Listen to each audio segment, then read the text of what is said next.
Oke, di video kemarin kita udah bahas tentang efisiensi biaya penggunaan API dari AI agent dengan metode pendekatan pakai arsitektur tim atau agent router. Di video ini, aku mau nunjukin praktiknya, contoh praktiknya pakai framework Agno. Kenapa? Ini karena udah ada prebuilt UI-nya, jadi ini mudahin kita buat debugging atau tracing apa nanti yang sebenarnya terjadi di dalam. Nah, di sini aku udah punya tim untuk customer service-nya logistik, di mana ini terdiri dari 3 agent, termasuk si leader atau si SPV yang paling atas itu tuh.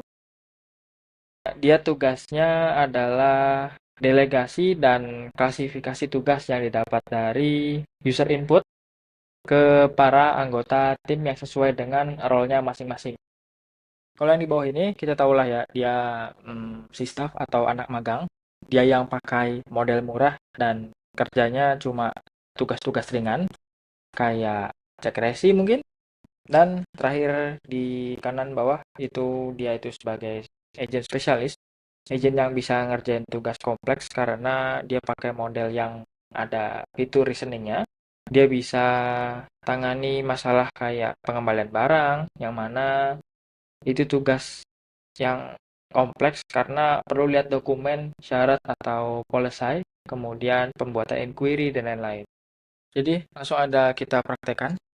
Oh ya, untuk leader tim ini sendiri dia pakai model Gemini Flashlight yang mana ini setara sama kayak model Nano atau model HiQ.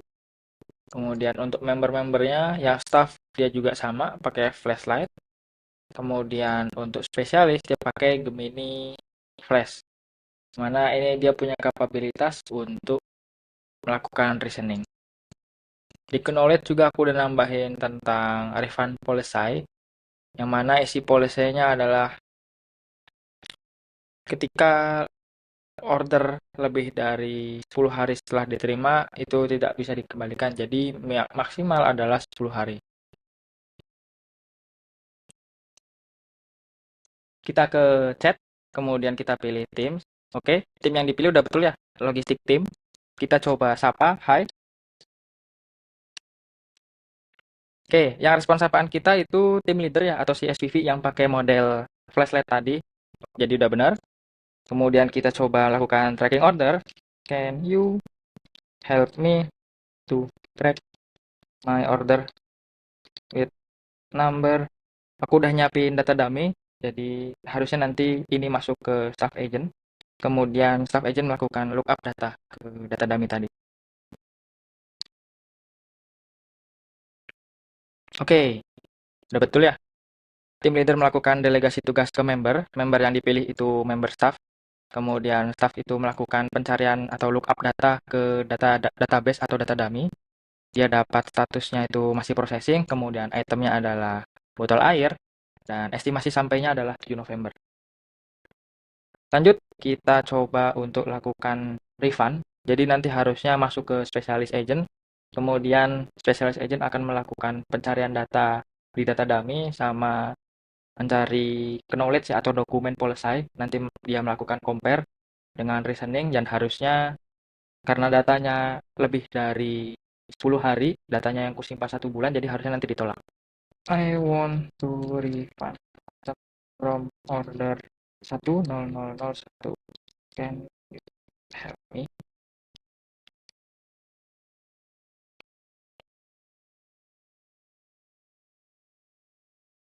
Oke, saya sudah ngecek, diterima 1 bulan yang lalu pada 4 November. Dan ini melanggar policy saya yang mana 10 hari kalender, jadi nggak bisa diterima. Oke, kita lihat alurnya. Tim leader melakukan delegasi tugas ke member, yaitu specialist agent. Kemudian specialist agent melakukan pencarian lookup data di database. Dia dapat sudah diterima, itemnya adalah jaket training, kemudian estimasi sampainya 1 bulan yang lalu. Selanjutnya, specialist agent melakukan pencarian knowledge. Ya dapat refund policy. Dan ya, dari hasil reasoningnya, barang itu nggak bisa dikembalikan. Kita langsung lihat kodenya. Oke, di sini kita udah punya runtime untuk Agno. namanya Agent OS. Di Agent OS ini kita udah register tim logistik, kemudian knowledge tempat kita nyimpan data dokumen seperti pola saya tadi ya. Oke, kita masuk ke tim logistik. Di tim ini aku pakai model Gemini 2.0 Flashlight sebagai tim leadernya atau si supervisor. Kemudian tim ini punya dua member atau anggota, yaitu staff agent dan specialist agent. Terakhir, aku juga tambahin instruksi kalau ketua tim atau tim leader di sini tugasnya hanya untuk melakukan klasifikasi tugas, kemudian mendelegasikannya ke agent yang sesuai. Aku juga tambahkan keterangan kalau staff agent tugasnya melakukan data retrieval, kemudian tracking, sementara specialist agent akan melakukan tugas-tugas kompleks yang membutuhkan reasoning. Kita ke staff agent. Di sini staff agent aku pakai model Gemini 2.0 Flashlight yang paling kecil. Kemudian aku kasih dia role untuk handle tugas-tugas simple kayak retrieval data, kemudian tracking atau basic inquiry. Gak lupa juga aku kasih dia tools atau kemampuan buat mendapatkan status dari order. Ini gimana kayak lookup database dari data dummy kita. Kita lanjut ke specialist agent. Di sini aku udah punya agent dengan model pakai Gemini 2.5 Flash yang mana punya kemampuan reasoning. Kemudian dia punya role untuk menghandle tugas-tugas kompleks dari user. Aku juga tambahkan dia instruksi untuk melakukan pencarian dokumen berdasarkan tugas yang dia dapat, lalu melakukan analisis dan reasoning secara mendalam. Terakhir, ambil kesimpulan yang sesuai dengan kondisi dan dokumen yang dia dapatkan. Aku juga tambahkan dia kemampuan atau tools untuk mendapatkan status dari order, dan aku juga tambahkan dia akses untuk mengakses dokumen knowledge atau policy yang kita simpan di database.